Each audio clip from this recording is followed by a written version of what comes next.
Meanwhile, Falcons coach Dan Quinn went for it on 4-1 on Atlanta's own 45 in the extra period. The play resulted in a 1-yard loss for running back Devontae Freeman and set up a Josh Lambo's 42-yard field goal in overtime to give San Diego its first road win of the year as the Chargers rallied from a 17-point deficit to beat the Falcons 33-30 on Sunday. Atlanta is still first in NFC South at 4-3. Donovan McNabb still with us, but I want to start with you, Stephen A. Are the Falcons fraudulent? Yes, they are. I believe they are.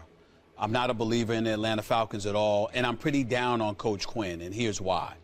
I think that he's doing a decent job, but I expect more than decent when you have this kind of offense. Why? Because he comes from a defensive, he has a defensive background. And I'm a stickler for this, D. You know this, and Max, you know this. Whatever your signature is what I don't expect to have a problem with. Right. If you got a head coaching job because you were a great offensive coordinator, I expect your damn offense to be better. If you got a head coaching job because your defense was great as a coordinator, I expect your defense to be better.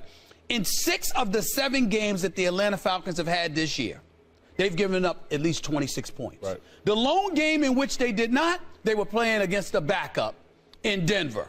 Okay? Then you've got a situation where in terms of the yards that they've allowed or whatever, 200 or more points, only 3 other teams in the NFL have done it. Colts, Browns, and 49ers. All of them have losing records.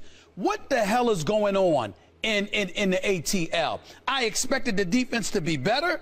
It is not. We made a lot of noise about them, but as far as I'm concerned, listen, they're high-powered offense. Matt Ryan is an MVP candidate. Absolutely. Julio Jones is one of the top 2-3 receivers in the NFL. I don't want to hear anything from anybody. Yeah. He's that big time, okay? We understand that with those 2 horses, anything can happen on the offensive side of the ball, and I believe in the Atlanta Falcons offensively.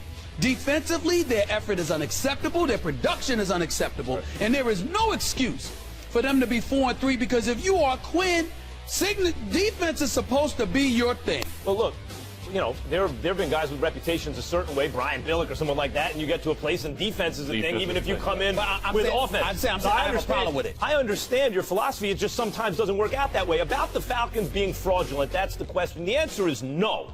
They're not a fraudulent team. They're a great offensive team and you can describe several teams like this to one degree or another. The Steelers, the Chargers. If their defense can play well enough, if they can play bend but don't break defense, they can win. If the defense coughs it up, as they did in this game, they're going to lose. I love Dan Quinn's decision to go for it on 4th and 1 in overtime. Now, the overtime rules are a little tricky, and that makes it even questionable. But had there not been overtime rules, like, well, now you're putting them, you go for it. You have to take this thing into consideration. It's like a 50-50 call. But when you factor in the fact that both teams are offensive juggernauts who are not good defensively, likely the decision there, if you give them back the ball, they have a pretty damn good shot to beat you, and if you make the first down, you have a damn good shot to beat them. I love the fact that Dan Quinn went for it, and all the second-guessers today, because there was a negative consequence, there was a negative outcome. That's going to happen sometimes. Sure. When you defy orthodoxy, you know, the received wisdom, and you do something that most people wouldn't, and it doesn't work out. Aha! You see that? You got burnt by the stove. Never do that again. Wrong. Most head coaches are cowards. They give up 25% of their offensive downs because they're afraid of a negative outcome. He went for it, didn't work. Move along. I love the decision to go for it. A lot of coaches now are trying to go for it on 4th down. Jack Del Rio was very successful with it in Oakland. We've seen Riverboat Ron in Carolina when they've had success.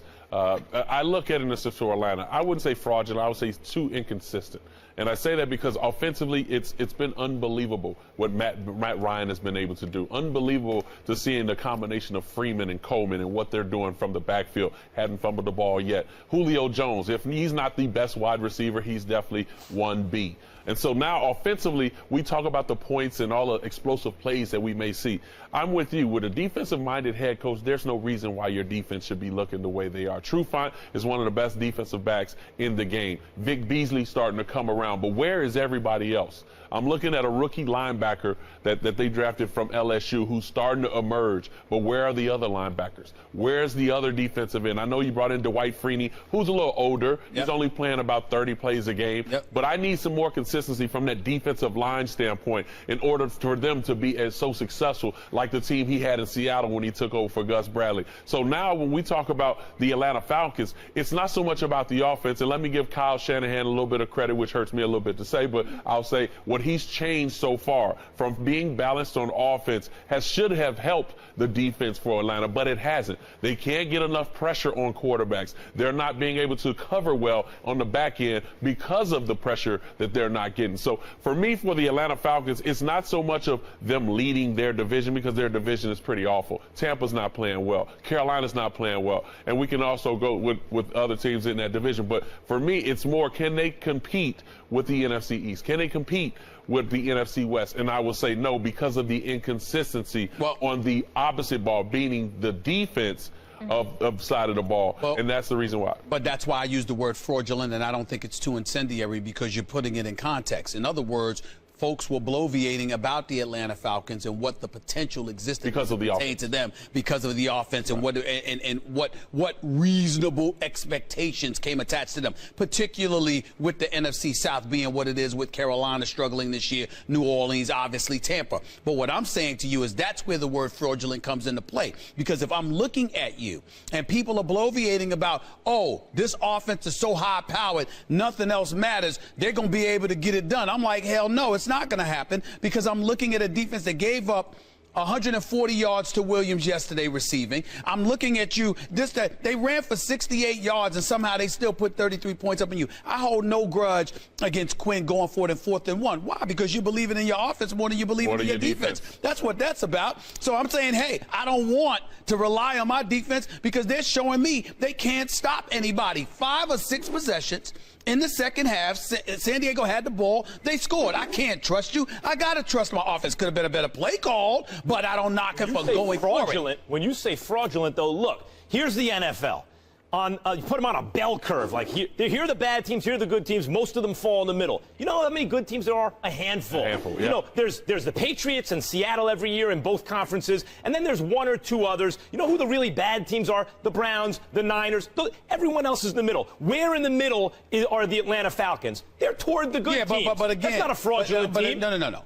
It's fraudulent in my mind because of what people were saying prior to this week. That's all I'm saying. I understand your point about literally being fraudulent, but I'm saying for the purposes of this conversation, the reason why the word fraudulent comes into the equation is because of people who were bloviating about them being legitimate contenders. Who, and I'm saying no, it wasn't T.I., it's NFL aficionados. Show a little love for the hip-hop No, he was here, you know. He could talk. Listen, he gonna say everything nice about Atlanta. I've been dealing with that with him for years. It doesn't mean anything to me. What he says, he has no objectivity when it comes to the ATL whatsoever. He loves everything, and that's that. But my point is, your defense is supposed to be better, especially with Quinn as your head coach. And the fact that that is not the case is bad. You know what's funny? We look at it in a sense because we just talked about the Minnesota Vikings. We talked about the Philadelphia Eagles, their defense and how strong their defense is. What's the opposite side of the ball now for Atlanta? Because of how strong and how explosive their offense is, where their defense